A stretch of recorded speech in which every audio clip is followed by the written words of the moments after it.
We are back with another rebuild, this time on NHL 26, the first rebuild of the new game, and it's going to be a tough one. The Calgary Flames, they're in a tough position. We'll go ahead and go right into the contracts so we can get straight into what we're going to have to do to make this team even remotely competitive in the coming years. So they're in a weird limbo situation right now where they have a lot of big contracts, and a lot of them are on bad no-move clauses. And a lot of them are on bad no-move clauses, no trade clauses. So we'll go in the line here. Andersson, in real life, likely gone, maybe even before the season starts. You know, it's yet to be seen if he'll be moved. I think the likely team is Vegas at this point. I know Dallas has been rumored. I'd love to have him on Dallas, but I'm not sure the money works, especially for a long-term deal there. But he's 28 years old. He's an 88 overall. He's definitely very good. I would like to keep him around in the game. I just don't think it really fits our timeline. He's one of the few pieces that's going to have value that we can move at the deadline to acquire younger players, so Andersson's likely gone in the game. Weegar, no trade clause. His contract isn't too bad. At 88 overall, 6.25 for the next few years. It's going to be until 2030 and 31. So a hefty deal long term there, but if he can stay remotely good, that's a fine contract, especially moving forward as the salary cap goes up. And an 88 overall, plays both sides. I really don't mind having Mackenzie Weegar on this team. Kadri's somebody I would probably like to move, but that no-move clause is going to be an issue. He's 34 years old. He has $7 million salary all the way to 28-29. So that's going to be a tough contract to work around. I mean, it's not the worst contract on the team, but 87 overall, again, I don't think that's terrible, but he's going to start regressing pretty soon at 34 years old already. Same with Jonathan Huberdeau. This is the worst contract on the team, and it might be up there with the worst contracts in the league. A full no-move clause, that is $10.5 million on the books all the way up until 2029 before we can move him, 2030, 2031 till the contract is off the books. So that is a huge albatross that we're going to have to work around every single year. 86 overall just isn't good enough for that cap hit. I mean, theoretically, he could get better in real life, but at 32 years old in the game, I have a hard time finding a spot for this guy in my top line, and I don't think he's going to get much better. So he's going to be somebody we have to work around. Backlund also likely gone at 36 years old. I don't think he fits our timeline, although not a terrible contract at 4.5, just somebody I don't think we can keep around. Kevin Ball is interesting. He's obviously signed pretty long term here, all the way up to 30-31. 5.3 is a great contract as we move forward in the franchise. He's an 84 overall right now. He's only 25 years old. He definitely can get better. And that kind of is the strength of this team. The defense, it's going to be okay. Even without Rasmus Andersson, we can make it work. And we really don't have to bring that many pieces in to make this a good defense. Blake Coleman at 33 years old. Modified no-move clause at 4.9. I think he's probably somebody we move at some point as well. His contract is up in 26-27 is the last year of it, so it's coming up pretty quickly. I think this is somebody we likely move. I know I said that in my last rebuild, the USA only rebuild, and he stuck around for a very long time. But just again, we are going to have to clear out some people to get better players, get prospects, get picks, and he's one of the few that doesn't have a full no-move clause. Coronado will be here for a while, $6.5 million all the way up to 2031-32. 22 years old, 84 overall. He is one of the better scoring options, probably the best scoring prospect that we have on this team right now. Sniper, 22, has a good shot. It's 4.5 right now. Going to get better. He's a little bit slow. His physical, abilities, his acceleration, his speed, it's not great. So we'll have to work on that. But he can put the puck in the net, and we're going to need him to. That's what this team is really lacking. Morgan Frost, not a bad contract either. And 4.3 for the next couple seasons here, 26-27. 83 overall. I really like Morgan Frost. Is a playmaker. Again, not the fastest at 87 speed, not the strongest. His physical skills are not that good, but he's got some good puck skills. He can pass really well. He's got good puck control, so this is somebody that if we can pair him up with the right players, probably Matt Coronado early on, we might get some good value there. Sharon Govich is a good two-way forward as well. His contract's a little rough. It's not terrible, but 5.7 for an 83 overall. I don't know if that's something we can do, and it's long-term too, all the way at 29-30. So he might be on the move just simply because of his value and his ability to be moved with that modified no-trade clause. Connor Zary, obviously in real life, just signed this new contract. It's going to take him up to 27-28. 23 years old. I think we can develop a little bit here. He's a two-way forward. Don't think I see him on the top line, but he could be a middle six option for us of the future, and a good one at that. So I'm excited about him. Joel Farabee, again, another player that I don't think is too bad here. 25 years old, 81 overall. We just need these guys to develop. $5 million, we definitely need Farabee to develop. And then we have our gym. That's Zayne Parekh, 81 overall already, a 19-year-old elite defenseman. You know, he projects to be a top-line defender, probably a number one on this team in real life and in the game. We're going to really push for that. So he's going to be the person that's going to come in and replace Rasmus Andersson early on, and we're going to try and develop him and see if we can't make ourselves have a franchise-level defenseman with Zayne Parekh. And the rest of these guys, you know, Jake Bean is fine. All these other, Pospisil is okay as well. 25 years old, 80 overall. Joel Hanley's old and not very good. Lomberg, I mean, we're kind of lacking on the depth side. As expected for a team that's really not that good. So that is where our forwards and our defensemen look like our skaters. As we get into the goalies, this is going to be the best part of the rebuild. Having a goalie already here, Dustin Wolf, 24 years old, 87 overall, signed to a long-term 7-year deal. A medium elite potential goalie. He really should develop really nicely for us. And in real life, too, I mean, it looks like he's going to be a stud goalie for the Calgary Flames, so they just need to build around him, and that's what we're going to try and do. So he's going to be our long-term. We could use a backup. I mean, short-term is 76 overall. It's just not good enough on a competitive team. But we don't really have to worry about a goalie prospect for a long time, as Dustin Wolf will be there sticking it out for us for a while.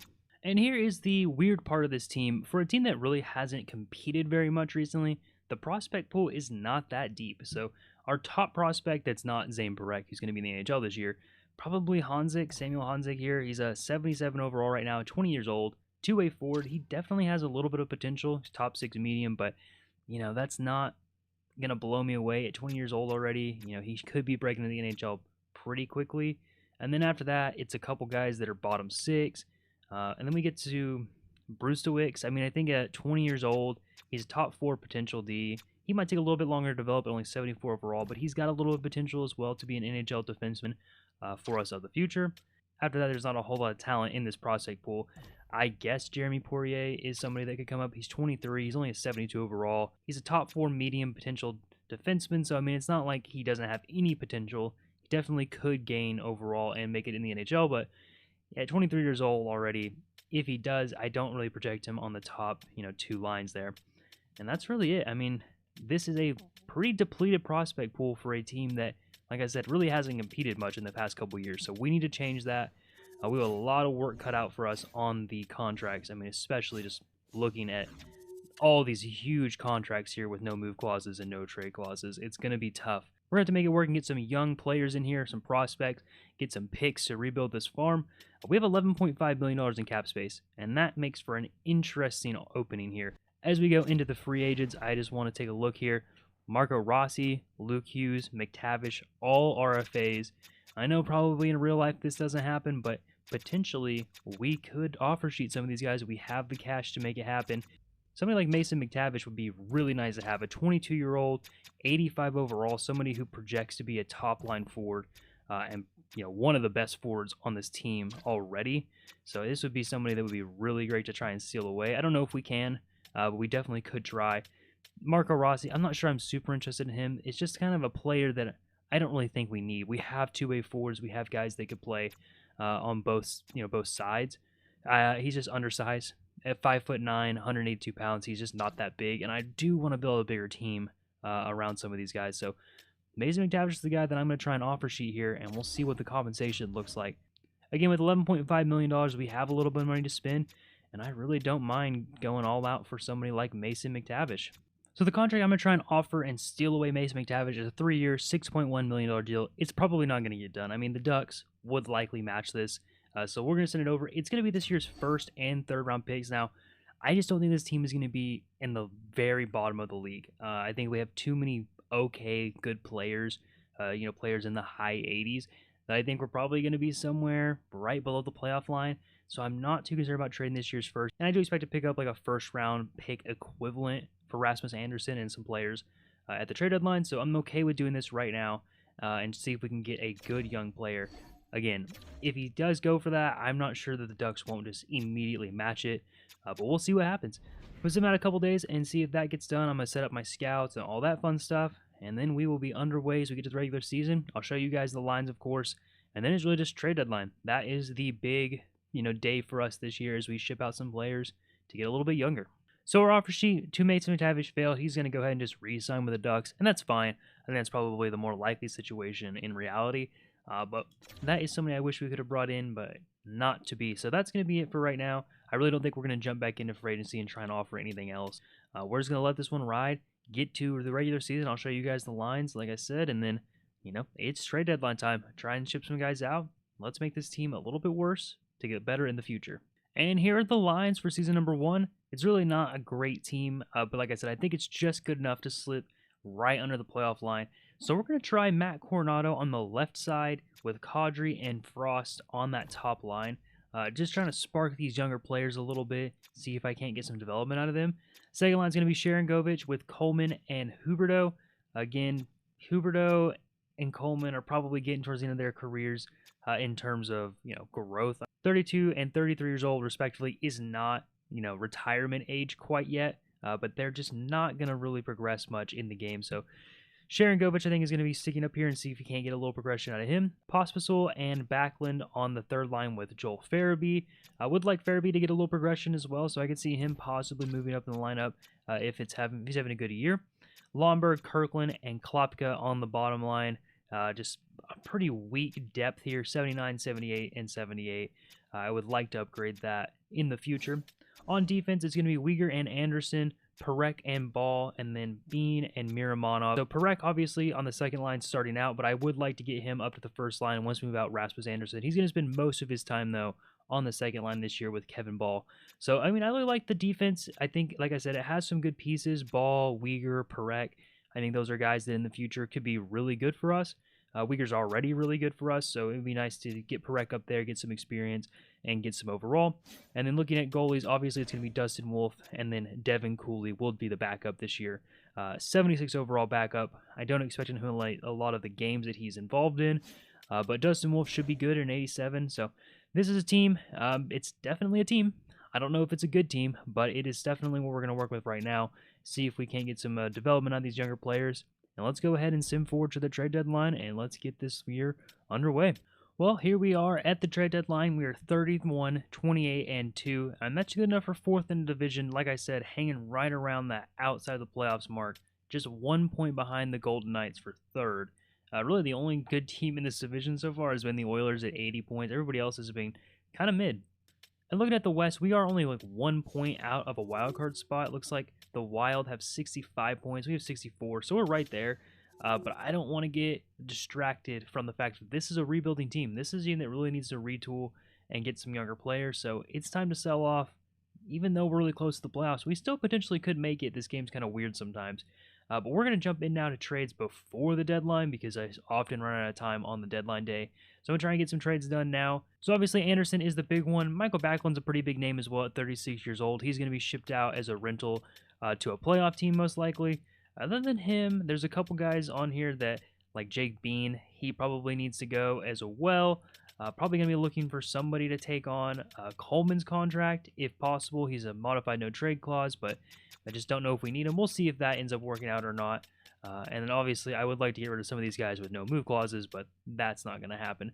So those are the big guys, Andersson, Backlund, Coleman probably, that we're going to try and ship out and get some better picks, some prospects possibly, and see what we can get done here to make our team better for the future. First trade is going to be the big one, Rasmus Andersson.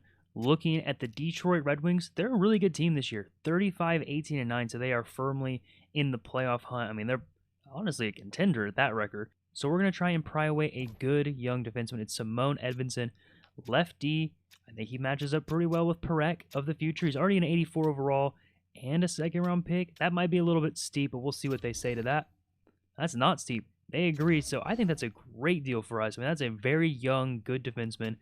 He also had a really good contract extension. I think it's 3 years. It was like $4 million. I'll pull it up here. Yeah, a 3-year extension, $4.7 million, and it ends with him being an RFA still. That's a really good contract. I think as the cap goes up, that is going to be very small on the cap hit.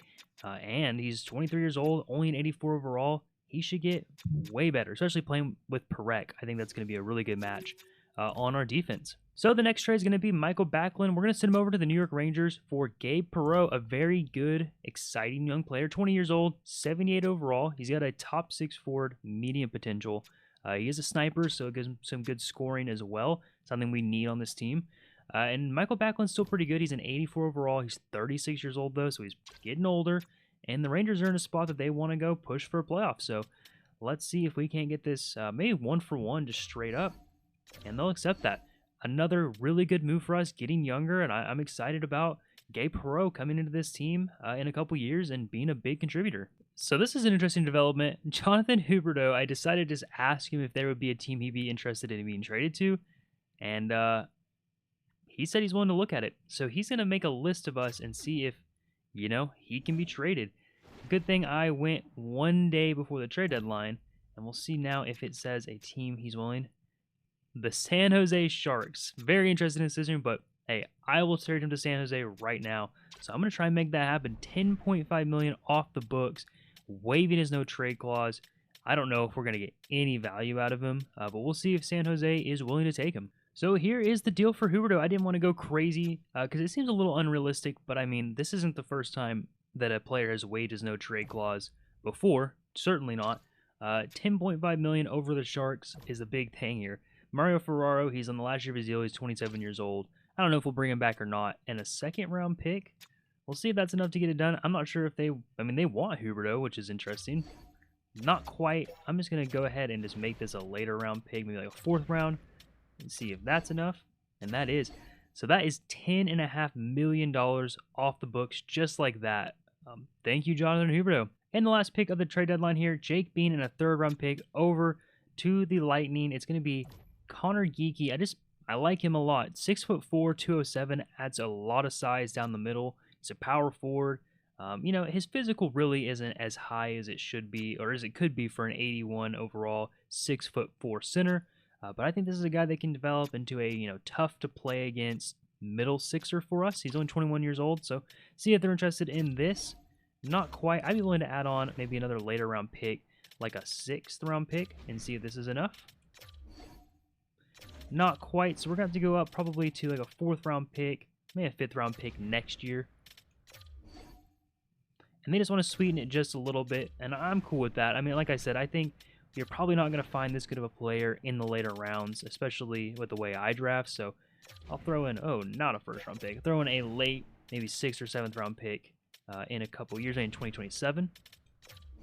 And that'll be it. So I think Connor Geekie is a good addition here as well, so I'm going to go ahead and show you guys the updated lines now, and then we'll get through the trade deadline to the end of the year and see where we land. We do have 2 first-round picks. It's the Knights and the Flames first-round picks, so, I mean, these are going to be middle-of-the-road picks. Not very high, but we could potentially package them and move up in the draft if we like a player. I think we made a lot of fun moves at the deadline here. I mean, the big one, obviously, Huberdeau and Rasmus Andersson. Those are 2 huge trades that we made. I mean, Huberdeau going to the Sharks clears up so much money for our future and really makes this rebuild a lot more interesting. Here's the team at the trade deadline. The top line's unchanged. Coronado, Kadri, and Frost. Sharangovich, Coleman, and Zari will be on the second line. I mean, we're getting worse there, definitely. Farabee, Geekie, and Pospisil on the 3rd line. Gabe Perreault will make his debut for the Flames here on the 4th line with Lomberg and Kirkland. I could see Perreault moving up a little bit just to give him a little more opportunity to score. I would maybe put him on the power play. The defense right now is a little injured, so it's going to be Weegar and Parekh. Again, just giving Parekh some time on that top line to finish out the year.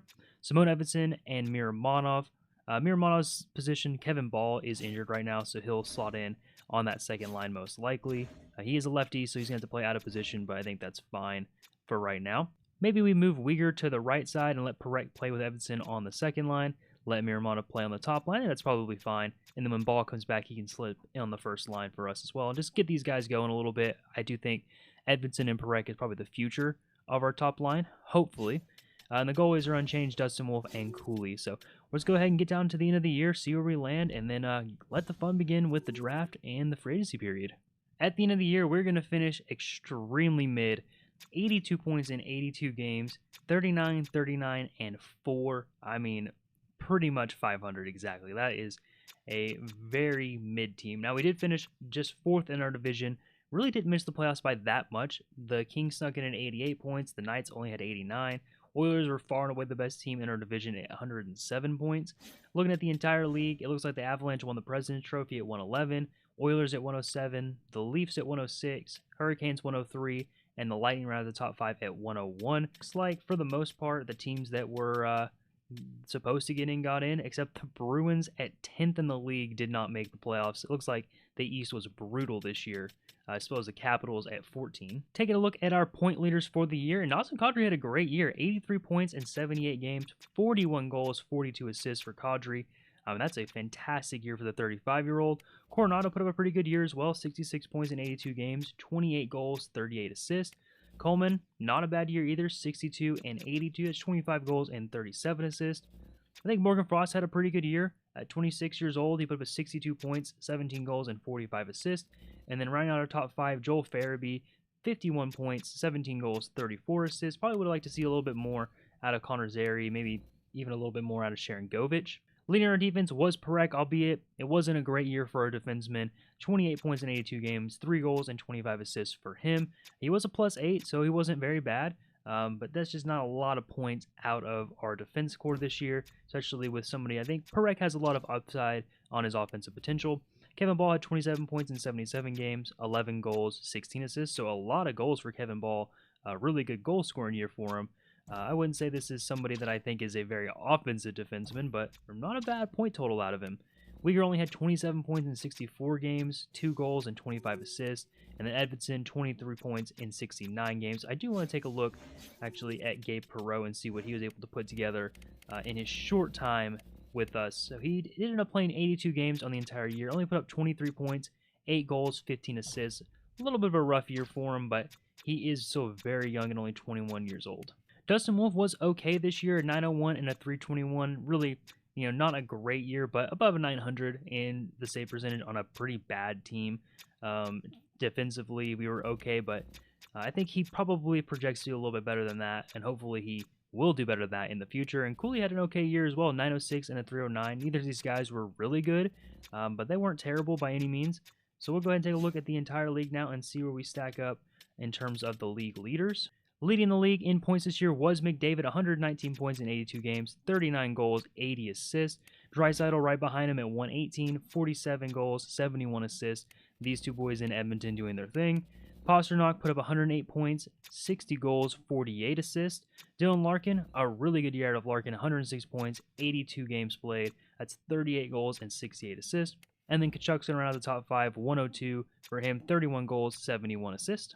Pasta did lead the league in goals as well with 60. Matthews at 51. Ovechkin put up 49 in his age 40 season. Draisaitl put up 47, and then McKinnon put up 45. It looks like Tage Thompson as well put up 44 goals. That's a really good year out of him. Taking a look at rookies, it looks like Demidov's going to run away with the Calder this year. 60 points in 82 games. That's 19 goals and 41 assists. Parekh did finish second in points scored for rookies at 28 points in 82 games. I just think clearly Demidov's going to win the Calder, so I'm not really expecting anything there. Looking at goalies now for the entire league, looks like it's going to be Mackenzie Blackwood's the winningest goalie in the league. A 914 and a 269. It's a pretty good year out of Blackwood, but I do see Freddie Anderson put up a 926 and a 241. Most likely your Vezina Trophy winning goalie this year. Stuart Skinner put up a 910 and a 295. Montembeault, a 909 and a 292 is pretty good out of him. And then Vasilevsky rounds out the top 5, a 913 and a 273. Really not a lot of surprises here. Audra had a good year. Logan Thompson. I mean, these are guys that we expect to have pretty good years. Ukko-Pekka Luukkonen was up here with 34 wins for the Buffalo Sabres, so that's pretty good out of him. Sorokin led the league in shutouts with 8, followed by Hill, Vejmelka, Skinner, and Demko was your top 5. Montembeault and Bennington also had 5 to tie for number 5 in that lead. That's going to do it for us this season as we missed the playoffs just by a few points. So we will go ahead and sim out the rest of the playoffs and get ready for the draft. We have a lot of fun picks this year. I think we have 2 first rounds, 2 second rounds. So looking at that draft class pretty heavily, trying to bring in some good players. And we'll see where the Knights end up. We have their first round pick as well, so hopefully they get knocked out relatively soon in the playoffs, but we shall see. This year's Stanley Cup champions are the Carolina Hurricanes. They knock out the Avalanche in 7 games in the finals. It looks like the Golden Knights got knocked out in the first round, which is great for our draft picks, but here is the full playoff tree if you want to take a look at that. Going to look at the stats now for the playoffs. Even though we weren't in them, we can take a look at the entire league and see who led the league. It's like Seth Jarvis had a great playoffs, 25 points in 21 games, 7 goals, 18 assists. McKinnon did his thing, but it just wasn't quite enough. 24 points in 22 games, 11 goals, 13 assists. Byfield had a really good playoffs for the King, 21 points in 17 games, 7 goals, 14 assists. Natchez was good, 20 points in 22 games, and then Svechnikov round out the top 5, 19 points in 21 games. Natchez does lose to his former club in the Stanley Cup final this year, which is a fun storyline to come out of that. Let's take a look at the goalies and see who was the best goalie this year. So Freddie Anderson put up a 925 and a 255 to win the Stanley Cup. It was 14 wins for him, so really, really good playoffs for him. Mackenzie Blackwood put up a 931 and a 228. He had even better playoffs in terms of stats, but just couldn't quite get it done in the finals. Darcy Kemper had a pretty good year as well, a 907 and a 286. Luukkonen had a really good year, 922 and a 265. He ended up winning 8 games for the Sabres. They played in 17 games in the playoffs, so the playoff drought comes to an end, and it was a pretty successful run for them as well. They didn't, make it super far in terms of winning the cup, but they had a pretty good run. Vasilevsky put up a 926 and a 244 to round out the top 5. In terms of shutouts, Montembeault and Blackwood were the only guys that recorded multiple shutouts in the playoffs. So, a really good year out of Mackenzie Blackwood, just couldn't quite get it done when it mattered the most. Going to take a look now at the awards for the season. Obviously, we saw the Hurricanes won the Stanley Cup. In the individual awards, McDavid's going to win the Art Ross, as well as the Hart Trophy, so those stayed together this year. Norris is going to go to Evan Bouchard, which is interesting. Lady Bean is going to go to McDavid. The Calder is going to go to Demidov, as we expected. Conn Smythe will go to Seth Jarvis. Vezina to Freddie Anderson. Jennings to Anderson.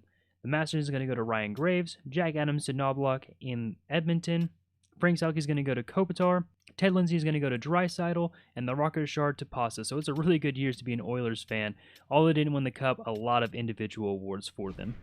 And we are ready for the draft. We're going to go ahead and close out this episode number 1, with the draft this year. So we'll get into that. Going to go ahead and sim for. We do have 2 first-round picks, so we'll take a look at what those are and what the position is as we get there. So here is the draft lottery. Just scanning quickly for Calgary. We're going to stick at 8 with our pick. Not a bad pick, really. It could have been worse. So we're going to get in there, and we probably have somewhere in the 20s for the Vegas Golden Knights as well. So again, I'm not, opposed to packaging this pick up and moving up if we really want to. So we're going to go ahead and get into the draft class now, and I'll see you guys in the draft. So here's our full draft class this year. We have 8 and 18, 40, 55, 66, 104, 109, and then 5th and 6th round picks later on. I'm not sure if we'll end up taking those or let the computer take them, but a lot of picks in the top, 50, 60 picks here as we get rolling on 2 first-round picks and 2 second-round picks. So going to take a look now at the draft class. We do have number 8, so we'll see what that holds for us. Again, I'm kind of interested in moving up. Maybe there's somebody like Ethan Belchetz. I'd really like to bring in somebody like him, a power forward. He can score. He has A- shooting. Can we get up to 3 with these picks? Probably. So we might do that, but if we stick and pick at 8, we're probably looking at somebody like a Purcell, who's a, not a bad prospect. He's a top 640, 6'2", so he's not very small. He's similar style as Matt Zuccarello, which is interesting. He's got okay skills here, B's across the board, and then some C's. He's not a bad player. He's a playmaker as well, so that's interesting. Chubarov is a power forward, which I do like. He's pretty big at 6'1", 194, but some B's and some C's. He's probably better, actually, than Purcell. I'd probably choose him over him. And then we have Donahue here as well. He's a sniper. Not very good shooting for a sniper, only a B, and he lacks size. He's only 5'10", 171, so I really probably want to package these picks up and move up a little bit. The question is, who do I want to go for? Stenberg's going to be the first overall pick most likely, and he's pretty good. He's a year away, medium elite potential. Ryan Rubrick is also really good, a 6'3". He's a really big forward. He's a two-way forward as well, so he has good defense. Only a C here, but he is a good defender. A- shooting, A senses as well. And then we have Belchetz, an A- shooting, B- puck skills. I really like his size. He's 6'4", 231. He has an X factor as well. It is unstoppable. He's only 2 years away. Similar style as Lucic. That fits perfectly with the Flames.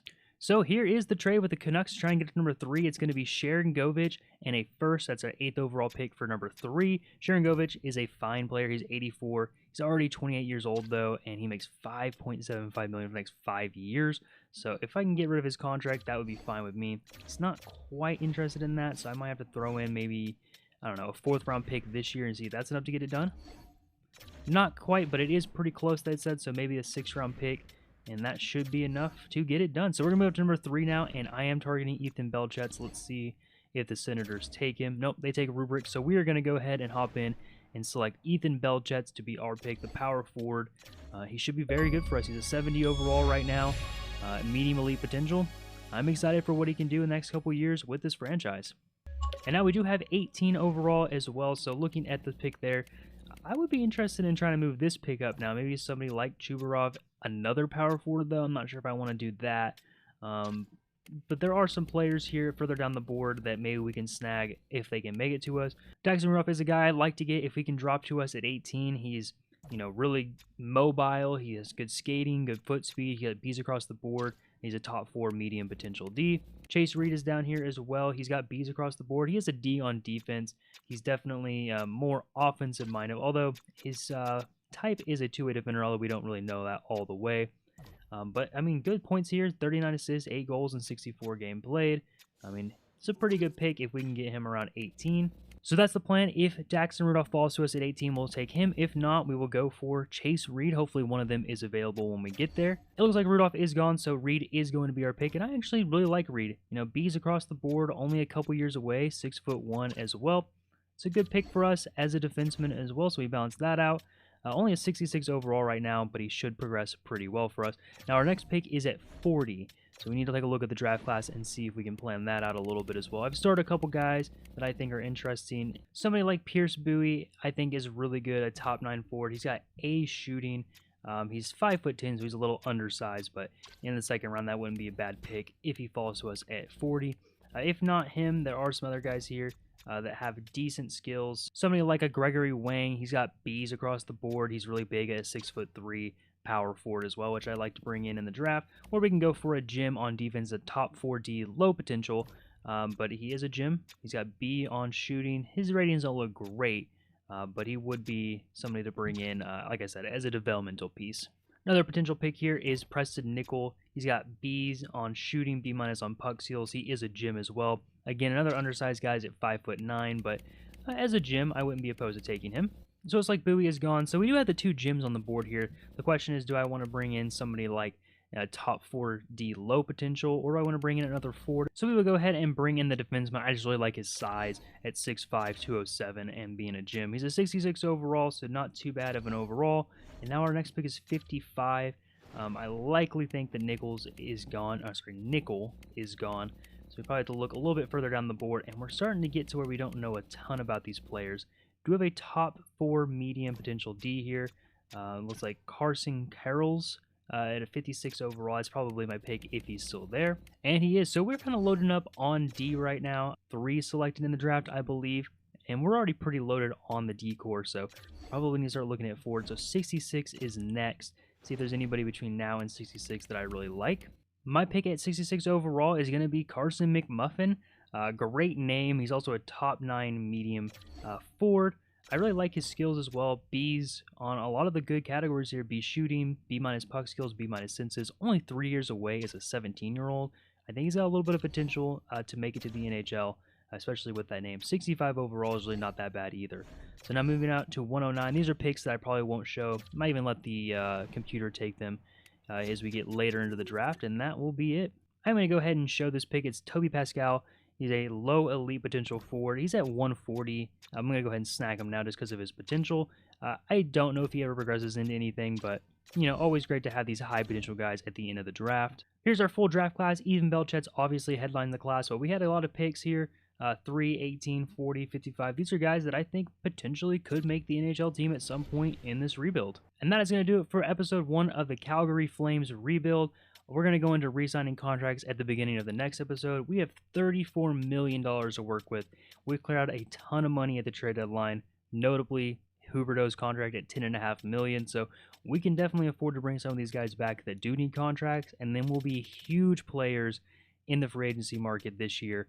And we'll take a look at our progression on players as well. I already see a couple that jumped up a little bit. It looks like Evanson's up to an 86.